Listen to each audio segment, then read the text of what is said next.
चलो let's go start करते हैं एग्जांपल नंबर 6।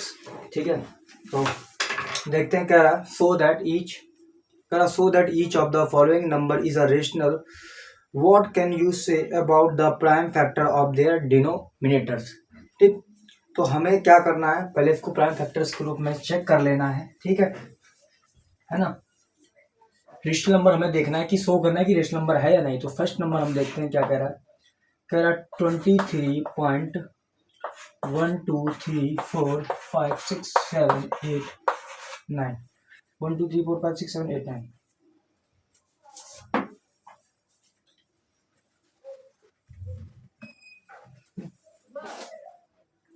तो हम लोग देखते हैं। तो एक बात है, यहाँ पर आप पॉइंट हटाएंगे तो कितना आ जाएगा,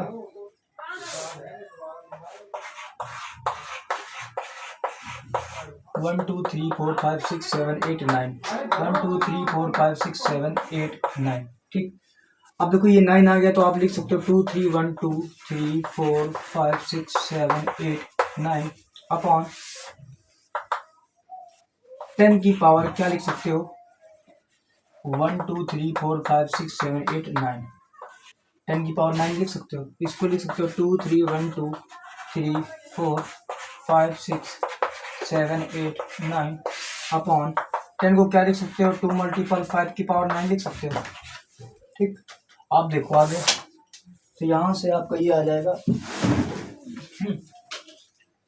2 3 1 2 3 4 5 6 7 8 9 अपॉन 2 की पावर 9 मल्टीपल 5 की पावर 9।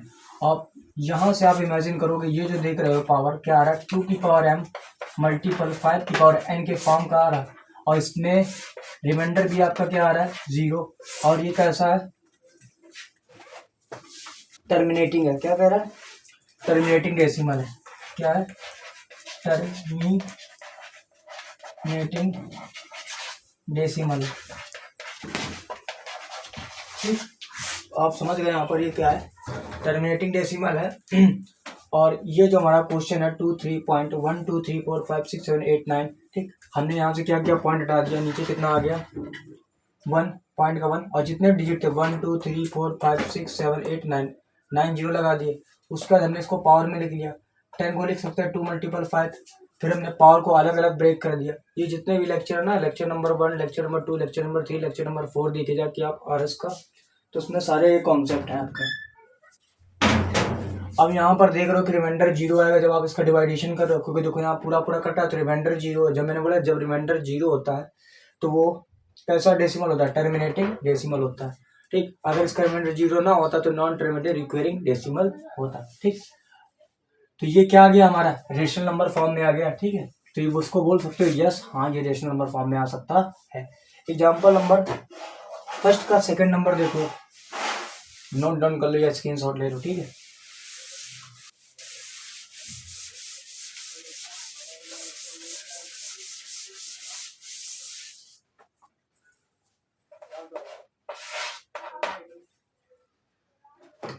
कह रहा है 32.123456789।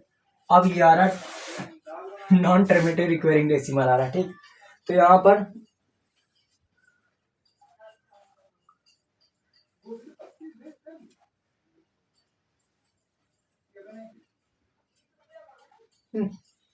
अब देखो एक बात बताओ, यहाँ पर नॉन टर्मिनेटिंग रिक्वेरिंग डेसिमल का फॉर्म आ रहा है।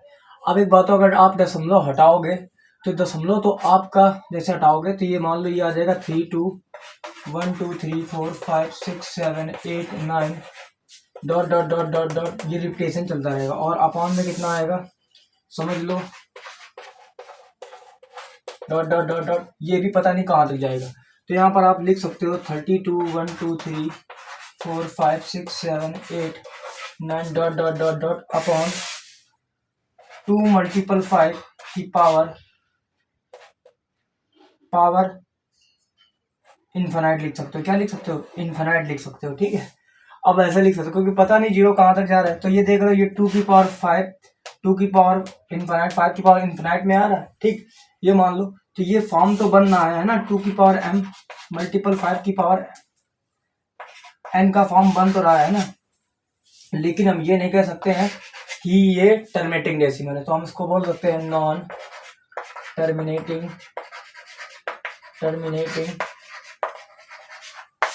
है ना डेसिमल, सिंपल। तो ये आप समझ गए होंगे, ठीक। ये आ रहा non terminating decimal, non terminating recurrent decimal भी लिख सकते हो, ठीक। तो एग्जांपल नंबर 2 ऐसा ही था, ठीक।